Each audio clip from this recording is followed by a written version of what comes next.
우리가 묵상에 대한 이야기를 계속 하고 있는데 여러분 하나님의 말씀을 깊이 생각해 보는 것이 대단히 유익합니다. 네. 우리가 실수를 덜 하게 되고 죄를 짓지 아니할 수 있는 가장 확실한 방법이 하나님의 말씀을 깊이 생각해 보는 거예요. 사색한다고 하잖아요. 우리 인간은 생각하는 존재예요. 생각을 하잖아요. 그러면 좀 행동의 모습들이 달라지게 되어 있습니다. 그것도 하나님의 말씀을 생각한다. 하나님의 말씀이 어떻다고 했습니까? 예? 예. 아니요, 괜찮아요. 제가 항상 이야기하지만 교회 안에서 이야기하는 것은 땡이 없어요. 다 딩동댕입니다. 예. 다 딩동댕이에요. 뭐 어떤 이야기든지. 근데 대신에 제가 동의를 못할 수도 있겠죠. 하나님의 말씀은 성령의 감동으로 되어졌다. 또 살아있고 항상 있다. 뭐 여러 가지 우리 하나님의 말씀에 대해서 이야기하잖아요. 그 말씀을 생각한다 라고 하는 것은 그만큼 우리의 삶이 하나님의 말씀의 다스림을 받아서 우리가 태도, 즉 삶의 실질적인 변화를 이뤄갈 수 있다라고 하는 것을 경험케 하죠.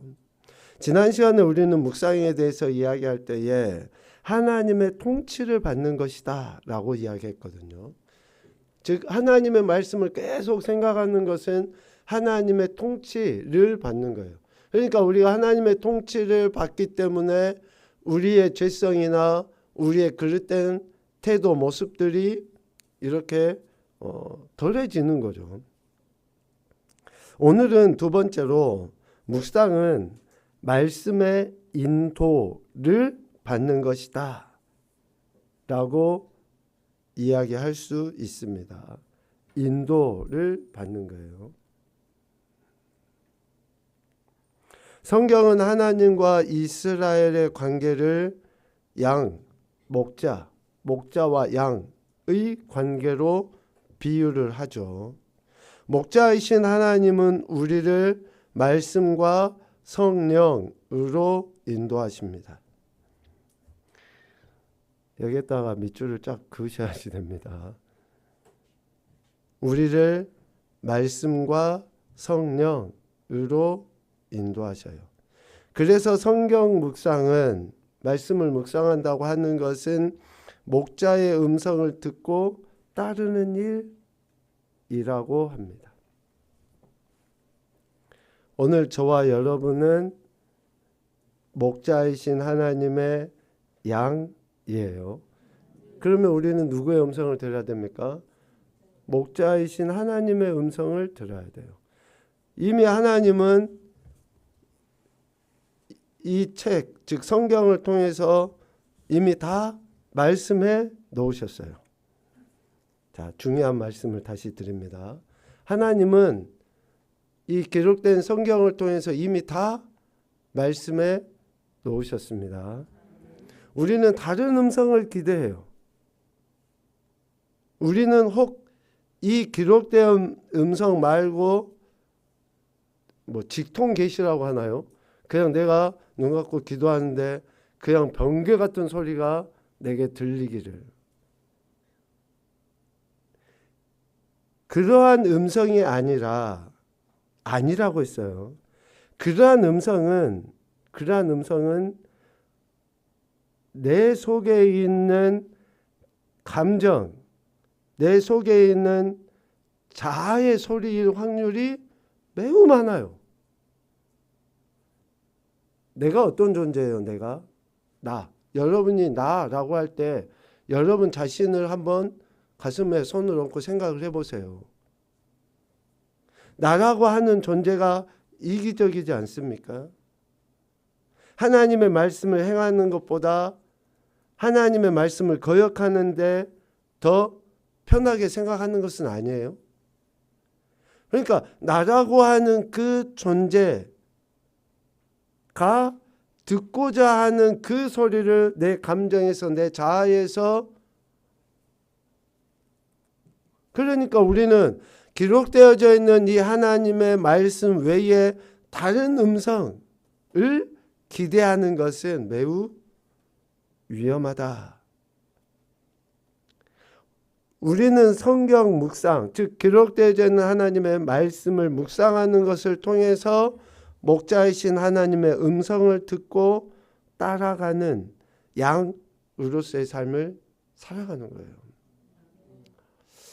여러분, 하나님의 말씀 성경을 꾸준하게 읽으십시오. 그리고 많이 생각해 보셔야지 돼요. 많이 생각해 봐야지 됩니다. 말씀은 거울이에요. 거울. 나를 비춰볼 수 있는 거울. 거울아, 거울아, 이 세상에서 누가 가장 예쁘니? 그 거울에다가 왜? 그 거울에 물어보잖아요. 그러면 왜? 내 모습을 적나라하게 볼 수 있게 해주셔요. 왜 우리가 하나님 말씀을 묵상하지 않습니까? 미안하지만 그런 심리도 있는 것 같아요. 우리가 뭐 도덕적으로 엄청난 죄를 짓는 것도 아니고 남을 막 해코지하는 것도 아니고, 그래도 교회 다니고 신앙생활 한다고 하면 나 정도는 괜찮아, 나 정도는 뭐 양반이지 하는 그 생각이 있기 때문에 말씀 앞에 서는 것을 우리는 주저주저해요. 왜? 나의 적나라한 모습이 드러나니까. 뭐 목사? 그런 거 별거 없어요. 뭐 장로? 그런 거 직분하고는 별로 상관이 없어요. 어쩌면 예수님이 말씀하신 것처럼 더 많이 알고 있는, 더 많이 맡은 자들에게 더 많은 것을 요구하기 때문에 훨씬 더 많은 부끄러운 모습들이 드러나 보여져요. 그래도 그렇게 말씀의 거울 앞에 우리가 서지 아니하면, 묵상하지 아니하면 우리 자신을 제대로 직시할 수가 없어요. 제대로 직시하지 못하니까 변화가 안 일어나는 거예요. 구원하고는 별개라고 이야기했습니다. 여러분, 이것을 절대 오해하시면 안 돼요. 우리는 구원 받았으니까 말씀 앞에 서는 거예요. 구원 받기 위해서 말씀 앞에 서는 것이 아니고 하나님의 백성이니까 하나님의 말씀을 듣고 하나님의 양이니까 하나님의 음성을 듣기 위해서 우리가 말씀 앞에 서는 거예요. 그리고 더 나아가서는 그 말씀을 행하는 것으로 인해서 나의 정체성에 합당한 삶의 태도를 드러내 보이는 거예요. 그것을 행하는 것으로 내가 구원받기 위함이 아니고 구원받아서 하나님의 자녀고 백성이라고 하는 그 가치를 뭘로요? 순종으로 드러내 보이는 거예요. 그러니까 여러분들이 손가락질 하잖아요. 저 사람은 목사가 돼가지고 왜 저러지? 또 저 사람은 교회 다닌다고 하면서 왜 저러지? 하는 그 이야기는 뭐예요? 그 사람의 믿음에 대한 터치예요? 아니에요. 그 사람의 행동에 대한 터치고 행동에 대한 어때요? 어쩌면 판단이고 더 나아가서는 정죄일 수 있어요. 왜? 저가 믿는다고 하는데 그 자녀됨의 백성됨의 가치를 삶의 태도로 드러내 보이지 못하니까 그러는 거예요. 얼마나 지금 많은 예수님 믿는다고 하는 사람들 때문에 문제입니까? 저들이 목자이신 하나님의 음성을 듣고 따르는 일을 게을리하기 때문에 이러한 일들이 생기는 거예요. 오늘 시편 119편 105절 말씀해 보세요. 주의 말씀은, 하나님의 말씀은, 목자의 음성은 내 발의 등이고 내 길의 빛이다 라고 말씀하시잖아요. 여기에서 내 발은 바로 오늘 하루의 삶이라고 해도 틀리지 않아요. 내가 오늘 하루 살아가야 될 순간순간의 그 걸음마다, 그리고 내 길은 내 인생의 전체. 그러니까 하나님의 말씀은 오늘 하루의 내 삶뿐만이 아니라 내 인생 전체의 등불과 빛이 되셔서 나를 그렇게 이끄시고 인도해 가신다.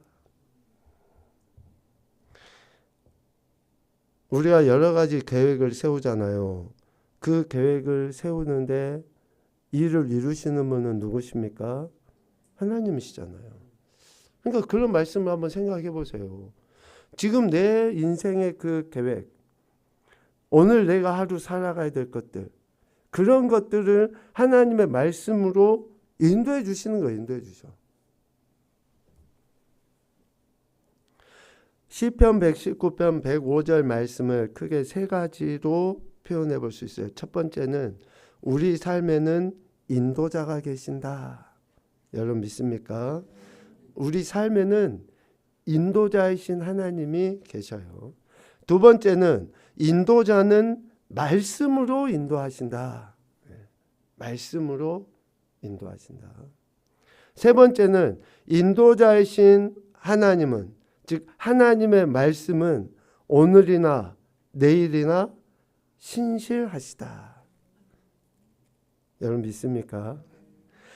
인도자이신 하나님은, 그 하나님의 말씀은 오늘 내일 여전히 신실하게 우리를 이끄시고 인도해 가셔요. 하나님이 신실하시기 때문에 오늘 우리가 소망을 갖고 살아갈 수 있는 거예요. 그러니까 우리 인간의 표현처럼 하나님이 변덕스럽다, 뭐 감정적이다 라고 하면 여기는 우리 있을 수가 없어요. 하나님이 우리를 사랑하셔서 그 사랑에 신실하시기 때문에 우리가 이렇게 우리의 삶을 하나님의 은혜 안에 살아갈 수 있는 거죠. 앞서 이야기한 것처럼 잠언 16장 9절이 그 이야기를 하는 거예요. 우리 16장 9절을 같이 읽어봅시다. 시작. 사람이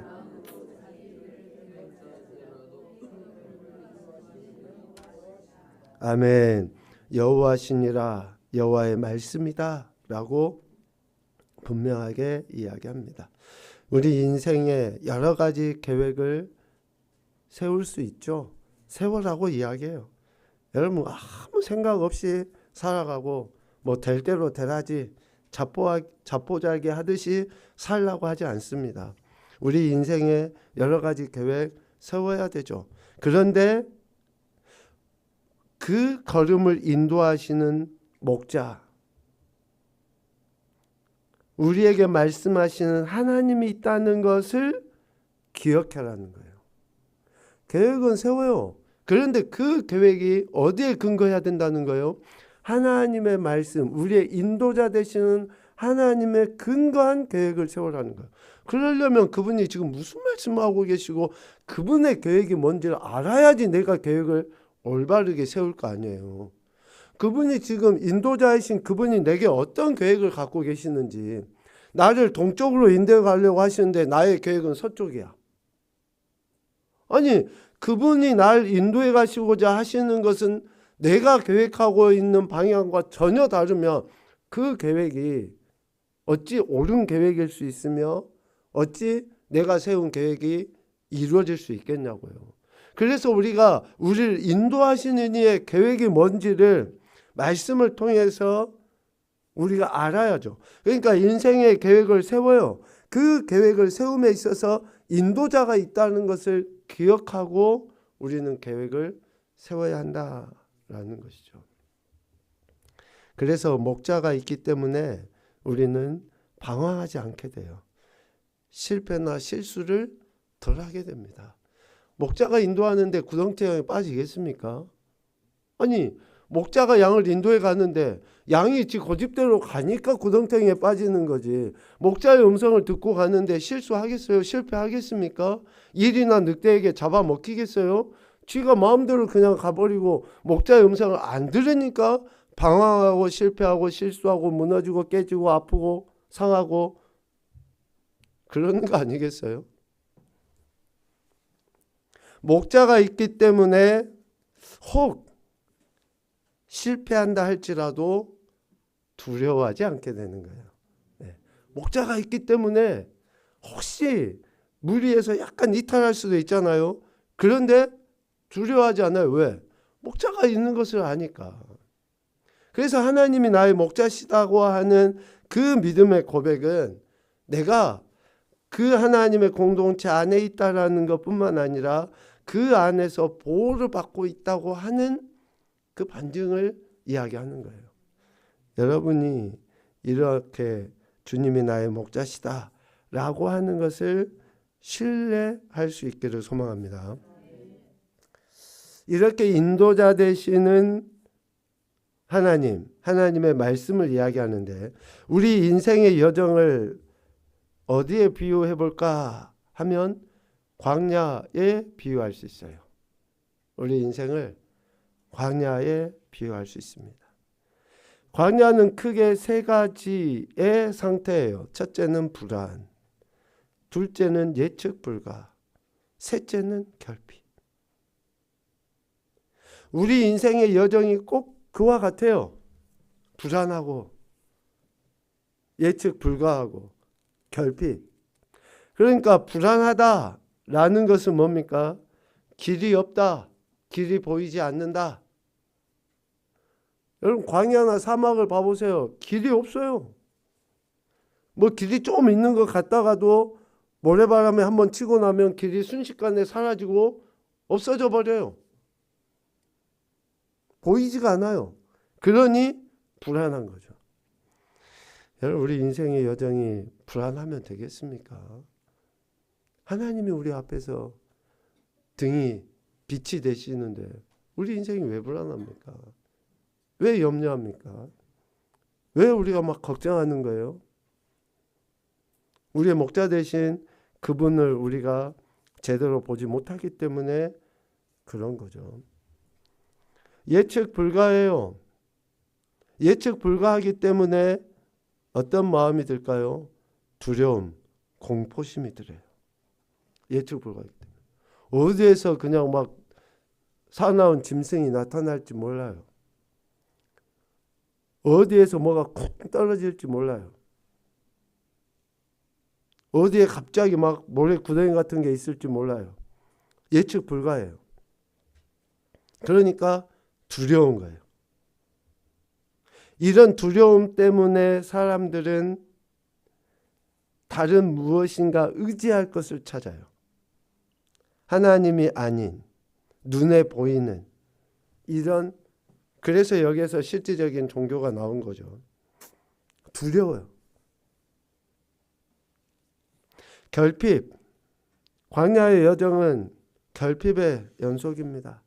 부족하고 연약해요. 풍족할 수가 없어요. 물도 부족하고 먹을 것도 부족하고. 광야의 여정은 결핍이에요. 어느 누가 이만큼이면 됐다라고 할 사람이 있겠습니까? 우리가 이 땅에 살아가는 동안에는 만족이라는 게 있을 수 없어요. 늘 부족하고. 우리의 신앙이 여러분 좀 제발 절대적인 신앙, 상대적인 신앙이 아니라 절대적인 신앙을 가질 수 있기를 소망합니다. 우리는 상대적인 존재로서의 그리스도인 돼서는 안 돼요. 절대적인 존재의 그리스도인이 되어야 됩니다. 상대적이라고 하는 것은 그 결과가 뭐예요? 비교로 끝나요. 비교로. 저 사람이 100만 원 버는데 나는 50만 원밖에 못 벌어요. 그래서 늘 거기에 대한 불평, 불만, 또 걱정, 더 나아가서는 시기, 뭐 이런 것들로 인해서 감사치 못해요. 우리가 하나님을 경외한다고 하는 것은 이러한 광야의 여정 속에 말씀을 통해서 불안, 예측 불가, 결핍을 떠나보내는 거죠. 우리 인생을 양이라고 했지 않습니까? 양의 특성은 우리 인간의 실존적인 모습을 잘 나타내 보여줘요. 첫째는 성격이 좋지 않다고 합니다. 양은. 저와 여러분은 다 개성을 갖고 있죠. 네, 다 개성을 가진 존재들이에요. 동물 양은 그 온순한 것처럼 비춰지는데 그 양은 특성이 자기의 고집이 세기 때문에 온순한 것처럼 보이지만 그것은 온순한 게 아니죠. 아니, 나쁘다는 게 아니고 하나님이 그렇게 창조를 하신 거예요. 성격이 좋지 않다. 두 번째, 쉽게 오염이 된다. 양의 털이 얼마나 더러운지 여러분 그 방송을 통해서도 들으셨잖아요. 양털을 깎아주는 것은 실질적으로 그 털 안에 그런 그 기생충이나 이런 것들 때문에 그걸 깎아줄 수밖에 없다 그래요. 매우 더럽다고 합니다. 그리고 양은 자구책이 없어요. 즉 스스로 자신을 보호하거나 스스로 구원해 줄 수 없어요. 양은. 그리고 마지막으로 양은 고집이 세요. 고집이. 그래서 양은 멀리 보지도 못하고 시력이 진짜 좋지 않다고 하니까.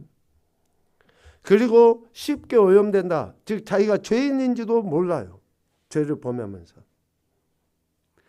인간은 스스로 보호하거나 스스로 구원할 수 없어요. 자구책이 없기 때문에. 그리고 각자 제 길로 가는 자기 소견의 어른대로 행하는 이런 고집스러움이 있어요.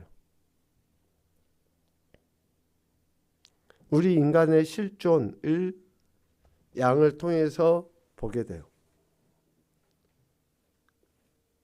이러한 우리 인생, 광야의 여정을 걷고 양과 같이 이러한 어리석고 고집세고 하는 이러한 인생을 하나님, 목자이신 하나님은 우리를 인도해 가려 하시죠. 그 인도하심의 방법이 뭐냐? 두 가지예요. 성경과 성령이에요. 아멘입니까? 오늘 저와 여러분을 인도해 가시는 하나님은 성경, 말씀과 성령, 하나님의 영으로 우리를 인도해 가십니다. 디모데후서 3장 15, 17절 말씀, 그리고 요한복음 14장 26절 말씀, 우리 각각 찾아서 한번 읽어봅시다. 이 말씀은 많이 우리가 했지만 우리 남자 성도들이 디모데후서 3장 15, 17절, 그리고 우리 여자 성도들이 요한복음 14장 26절.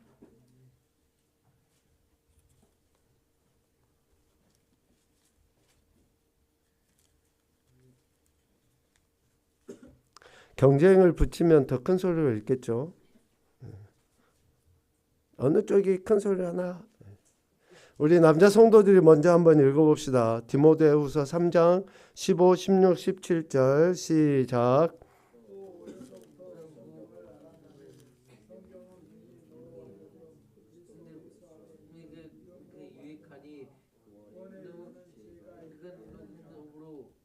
너는 선한 일을 행한 것을 능력을 갖추게 하려 함이라.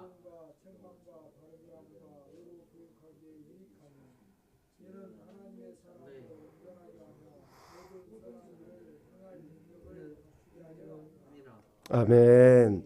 자, 성경 하나님의 말씀으로 하나님은 우리를 인도해 가신다. 결국 17절에 보면 하나님의 사람으로 온전하게 한다. 이 온전하다라고 하는 것은 완전을 의미하는 게 아니에요. 100% 흠이 없다, 완전하다 이런 의미가 아닙니다. 하나님의 사람으로 세워져 감을 이야기하는 거예요. 요한복음 14장 26절 말씀을 우리 여자 성도들이 읽어보도록 하겠습니다. 시작.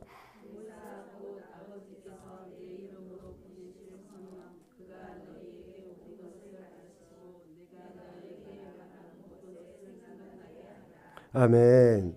이렇게 성령 하나님을 통해서 우리를 인도해 가십니다. 특별히 성령 하나님을 통해서 우리 인생을 인도하시고 도와주시는데 요한복음 14장 26절에 보면 우리를 어떻게 하시는가? 첫 번째는 모든 것을 가르쳐 주시는 거예요. 너희에게 모든 것을 가르치고, 두 번째는 모든 것을 생각나게 하신다. 그러니까 기억, 또 깨달음, 그리고 결국은 그것을 삶에서 살아낼 수 있도록 도우시는 분이 성령 하나님이시다. 제가 어제 기도하면서 그런 마음이 들더라고요. 하나님, 기도 잘할 수 있도록 은혜를 베풀어 주세요. 기도를 위해서 기도하고 있는 제 모습을 보게는. 아, 그러셨나요? 기도를 해야 되는데 기도할 수 있도록, 그러니까 기도를 위해서 기도하고 있는 제 모습이 이렇게. 그런데 과연 이게 맞나? 아니, 기도하면 되잖아요. 기도하면 되는 거 아니에요? 진짜 안 그렇습니까? 아, 그러는가요? 맞아요. 그러니까 실질적으로 우리가 하나님의 말씀도 그런 것 같아요. 하나님은 이미 성령을 우리 안에 임재케 하셨고, 그 성령님을 통해서 계속 말씀을 주고 계시잖아요. 그런데 우리가 그 말씀은 듣지는 않고, 말씀을 듣게 해달라, 깨닫게 해달라, 계속 말씀하고 계시는데도 불구하고, 저희가 지금 이제 산하고 가깝잖아요. 듣기 싫어도 하루에 꼭 두세 번씩은 산불 조심하십시다. 뭐 이게 그 방송이 계속 아파트 이쪽 왔다 갔다 하면서 들리거든요. 시에서 나와서. 듣기 싫어도 그 소리가 계속 들려요. 또 가장 자주 들리는 소리가 뭔지 아시죠? 옛날에는 계란 달걀 그거. 듣기 싫어도 그냥 왔다 갔다 하면서 들리거든요. 성령 하나님은 늘상 우리에게 그렇게 말씀하고 계셔요, 여러분. 내가 깨닫지 못하는 거고, 내가 거기에 마음을 두지 않기 때문에 듣지 못하는 거지. 여러분, 매우 중요한 원리가 있어요. 그런 소리들은 늘상, 그래서 내가 막 분주하고 바쁘잖아요. 그러면 언제 지나갔는지 모르게 넘어가요. 그런데 가만히 앉아서 조용히 있으면 산불 조심하세요. 그 소리가 엄청 크게 들려요. 한번 여러분 해보세요. 내가 가만히 잠잠히 분주한 것을 좀 내려놓고 가만히 있잖아요. 그러면 하나님의 말씀 음성이 들리는데, 바쁘고 또 거기에 신경을 못 쓰잖아요. 그러면 아무리 말씀이 음성이 들려도 우리는 못 듣고 넘어가기가 쉬워요. 이렇게 말씀을 통해서, 성령님을 통해서 우리를 인도해 가십니다. 요한복음 10장 3절 4절 말씀을 같이 읽겠습니다. 시작. 문지기는 그를 위하여 문을 열고 양은 그의 음성을 듣나니 그가 자기 양의 이름을 각각 불러 인도하여 내느니라. 자기 양을 다 내놓은 후에 앞서가며 양들이 그의 음성을 아는 거로 따라오되. 아멘. 양은 그의 음성을 듣고 양들은 그의 음성을 아는 걸로 따라가요. 우리가 하나님의 음성을 듣지 아니하면, 말씀을 듣지 아니하면 어떻게 주님의 인도하심을 듣고 따라가겠습니까? 앞서 이야기한 것처럼 양은 눈은 어두워요. 그런데 귀는 밝다고 합니다. 그래서 목자의 인도를, 음성을 듣고 따라가게 되어 있어요. 눈으로 보는 것이 아니라 귀로 듣고 따라가게 되어 있습니다. 그런데 왜 목자의 인도를 따라가지 않는가? 그것은 그가 못 들어서가 아니라, 무지해서가 아니라 고집스러워서 따라가지 않는다 그래요. 고집스러워서. 얼마나 우리가 고집스러운지 몰라요. 얼마나. 그래서 우리의 실패는 하나님이 말씀하지 않아서 실패한 게 아니라 내가 집중해서 그 말씀을 듣지 않아서 실패하고 실수하는 거예요.